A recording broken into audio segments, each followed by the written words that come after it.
Hi folks, Stuart here for the Four Crows Bushcraft and Primitive Living Skills again. Today I've come out to the woods because we've had a really hard frost and beautiful sunshine coming through the trees here.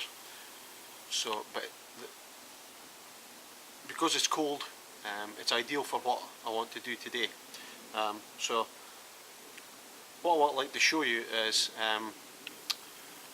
a process that our ancestors or indigenous cultures of the world used, resources, and the resources I'm going to show to you today is from the animal kingdom.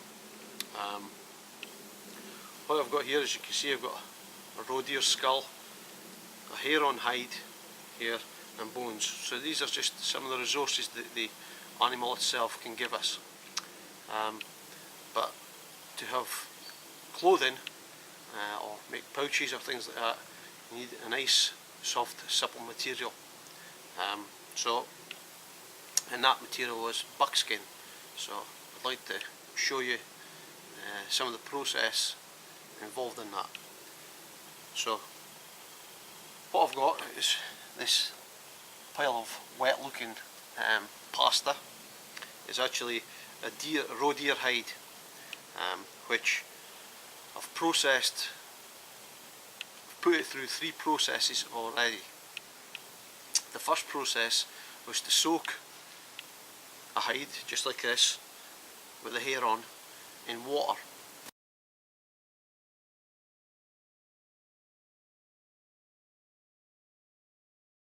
And I left it for several days until the hair begins to slip. And what that means is that the bacterial action within the hide causes the hair to come loose and slip off. So that was the first process. The next process, what we'd have, once the hair's off, what you're left with is just, let's say, a basic piece of skin. But on the inside layer, all the fat and the meat needs to be scraped off. So that was the second process. So that spent a day or so scraping the hide. But what you have to remember when you're doing that is you've got to keep the hide wet, because if it starts to dry out, it will revert back to rawhide, which is basically the dog chews that you get in the supermarkets and things that, you know, you give it to your dog and they chew on it and it goes all, turns like this, all soft and mushy when they're chewing on it. So you got to keep that wet.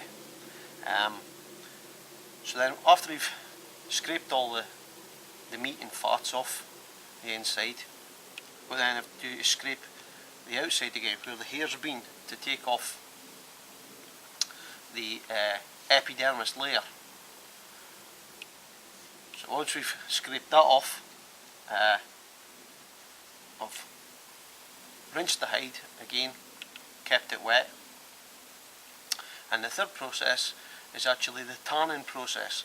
Now, our ancestors and indigenous cultures used the brain of the animal, because they said that the brain of the animal, for instance the deer, the roe deer here, was enough material inside the head, the brain itself, to tan that one animal's skin.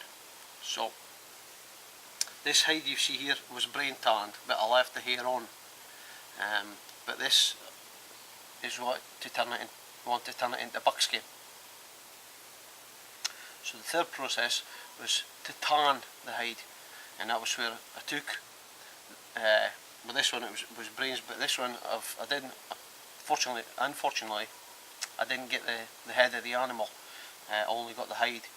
So what I did with this was I took some liver and some raw eggs, and basically what I did was chop the liver up really fine and cooked it, just lightly cooked it into almost like a porridge like consistency.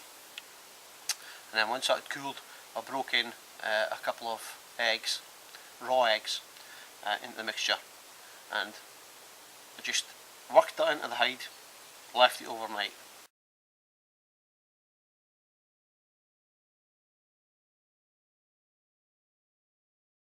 And then today what I've done is rinsed that mixture off, and here is what we're left with, the pasta. So for me to turn this into buckskin now is a lot of hard work involved. So I'll make a start of it and I'll give you updates as I'm going along, because you're not going to sit and watch me hour after hour processing this thing. But we'll carry on, and I'll catch up with you soon. Okay?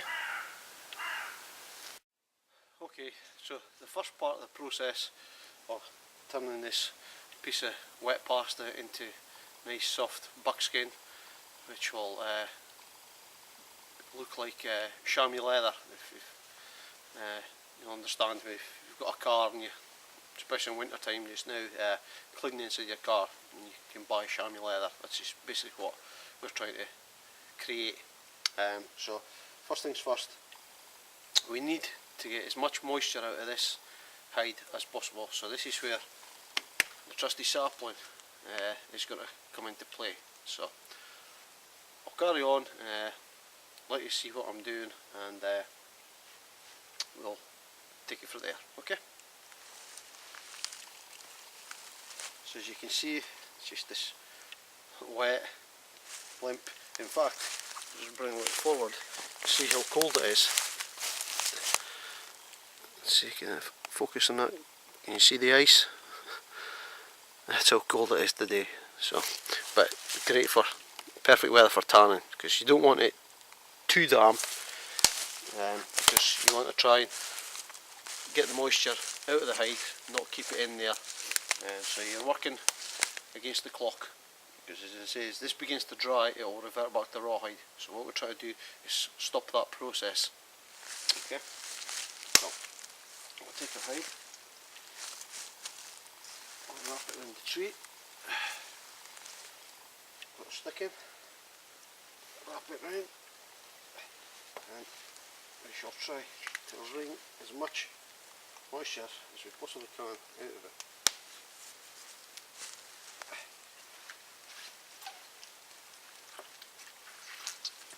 Because it does hold quite a bit,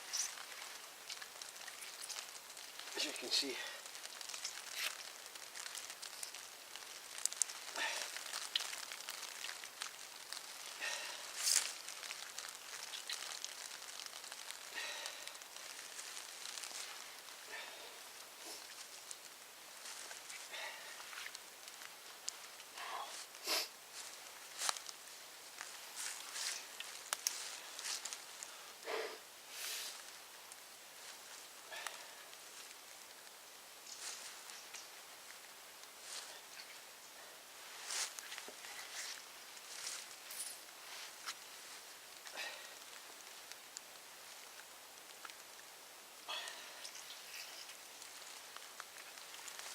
Pop the stick down the snout, try and get as much as I can by hand.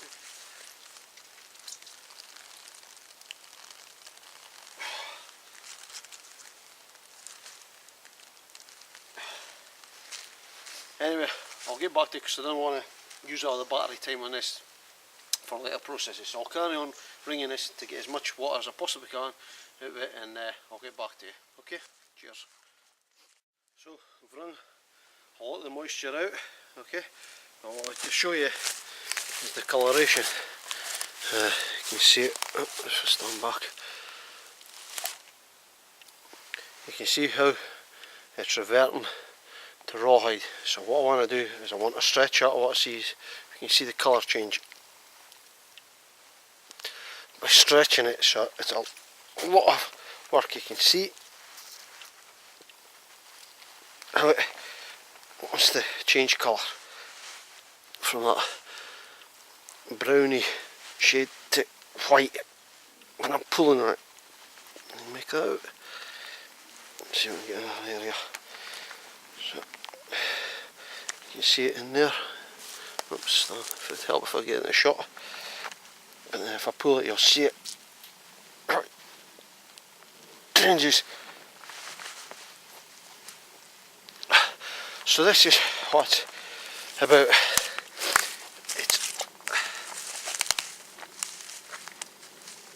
wrestling the hide by stretching, because you're trying to dry the hide but you need to stretch it to get all the fat, because that's what tanned the hide out the eggs and the liver mixture is the fat, and the fat has gone in, soaked into the hide. So we need to work every inch of this till it's nice and smooth. So I'll carry on doing this and we progress. As I say, this is a long process. It's not for the faint hearted. You can feel that in there, it's starting to tighten up already. So keep pulling and working the hide, because the heat of my hands will help to dry this hide out as I'm working it. But you've got to work every square centimetre to stop it reverting, as I say, to rawhide. Keep pulling, keep working, and it will dry out.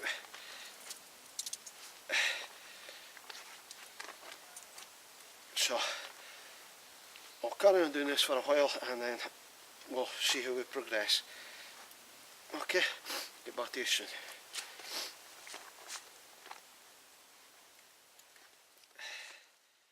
Hello again, just me. I just wanted to show you how we're getting on with this hide. Now you can see I've manipulated it, it's all nice and smooth, soft, white. So this is what it should look like compared to, let's just see if we can fold a piece over. You see the difference in this? It's still tacky, wet lasagna slightly, but compared to this, which is nice and soft, it means it's drying. So I'm going to run out of battery, but I'll do some more work and I'll catch up with you tomorrow. Okay, cheers, bye.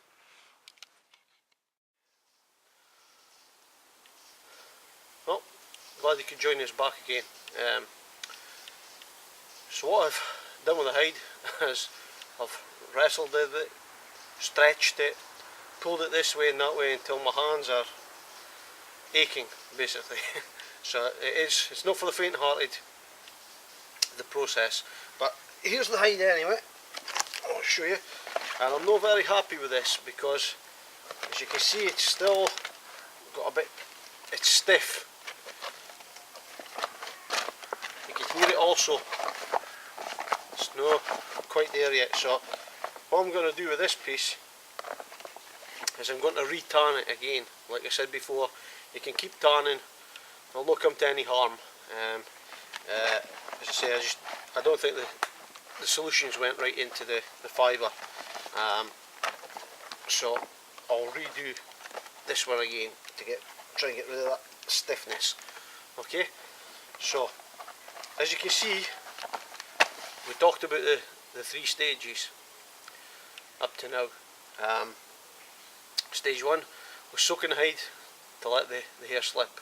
Stage 2 was to take the hide while still wet and scrape the flesh off the inside of the hide, and also scrape the hair side of the hide.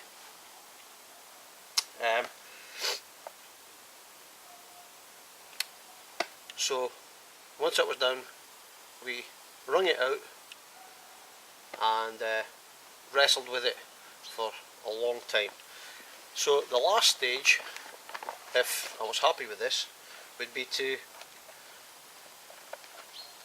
smoke the hide. Now, what smoking does, nobody really knows, but like I've said with this here, if I was to re-wet this and leave it it would revert back to rawhide. But even when you've got a tanned piece of buckskin, the way you want it, if you left it white like this and not smoke it, as soon as you get wet, it would revert back to rawhide. So what I'll show you is a comparison. Here is a piece of buckskin that I've made earlier, previously, and you can see the difference. Almost like a chamois leather, nice and soft. But what the smoking does, as I say, waterproofs it. We don't really understand what the smoke does to the hide to stop the leather reverting back to rawhide. We're not very sure. But what I want to show you is the colour change, because this is what happens. Let's see it. Let's see if I can get that for you. I'll bring it forward. So you can see how the colour on this is nice, tanned, wood smoke, buckskin, beautiful, absolutely beautiful. So this is just to show you the difference, but as I say, I'm going to re-tan this because I'm not happy with it. This is nice, soft, ready to turn into buckskins, pouches, breeches, shirts, whatever. So